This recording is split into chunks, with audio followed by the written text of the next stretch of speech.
developing next-generation research and technology, facilitating connections between AFRL industry and academia, unlocking innovation through a culture of collaboration. This is the AFRL Regional Network Midwest.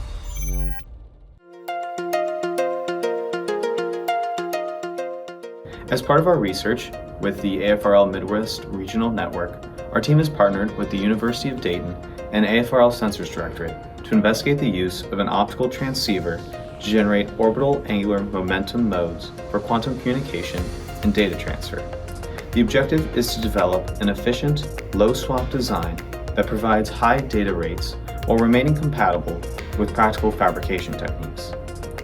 Growing from our existing research foundation, we're performing modeling and simulation through a combination of both commercial and open source software to investigate the optical, thermal, and electrical properties of this transceiver and use that to evaluate its ability to meet the needs for quantum applications of the Air Force.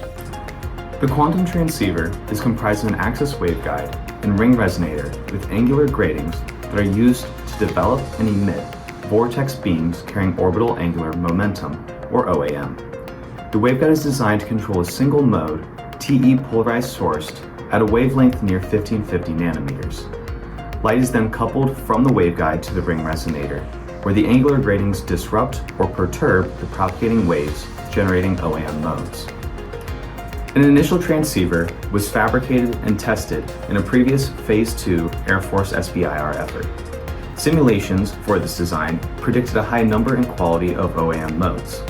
The control system and graphical user interface for its software that was developed to control the phase change material layer of the transceiver demonstrated record speed and lifetime, as it was able to achieve greater than 50 kHz switching between the amorphous and crystalline states of the phase change material, and lasted over 10 million life cycles without material degradation. We found that fabrication quality and loss in both the silicon waveguide and ring resonator were much worse than predicted in simulation.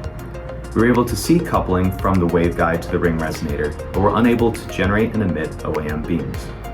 This current effort seeks to overcome the challenges and demonstrate a new transceiver design that can operate for quantum applications. The first step is to replace the silicon elements of the transceiver with silicon nitride. This allows us to reduce loss between the elements in the transceiver, as well as remain within foundry techniques. Switching the material and effective index of the waveguide and resonator require modification to the size and design itself to ensure that the desired modes are still controlled by the structure. The initial design was transferred from commercial finite element method software into open source finite difference time domain software.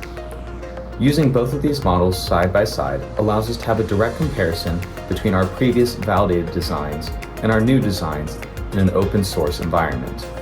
Here, we're looking at how light propagates through the transceiver by taking 2D slices of the simulation volume to show how proper control and coupling of a single mode source can be achieved into the access waveguide, from the waveguide into the ring resonator, and then propagate as the OAM mode.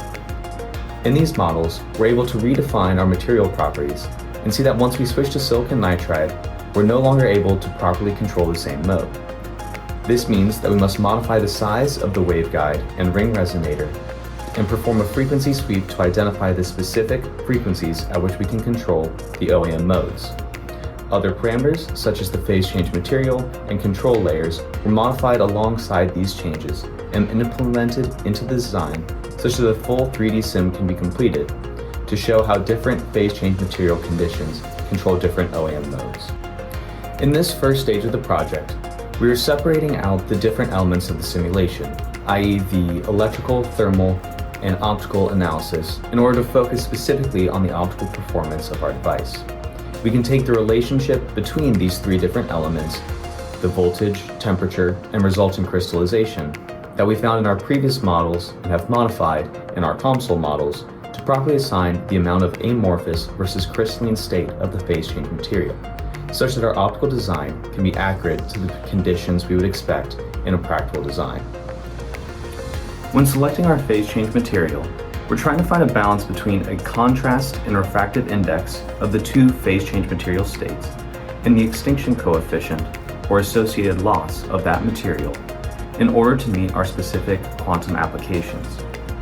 Antimony selenide, or Sp2Se3, was chosen as the phase change material for this project because it has lower loss than alternatives, such as GST, and can modulate a large portion of light even with a lower index change.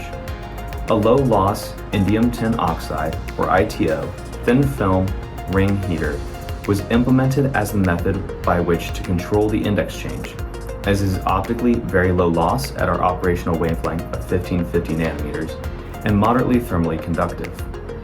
Implementing these design elements and applying known optical properties from varied applied voltages and thermal properties, we were able to model and simulate the control of light and OAM generation with this quantum transceiver. We're able to show OAM modes generated at wavelengths centered around 1550 nanometers. The results shown here provide the order and effective indices of the resonator and emission efficiencies of generated light. This quantum transceiver is aiming to operate in a hostile environment such that our warfighter can communicate and data transfer in between ground-to-ground, ground-to-space, and space-to-space environment. This technology utilizes the quantum states of light, we call as orbital angular momentum of beams. The goal is to multiplex these orbital angular momentum modes on chip such that communication and data transfer can be enhanced by 10x with secure exchange of quantum information.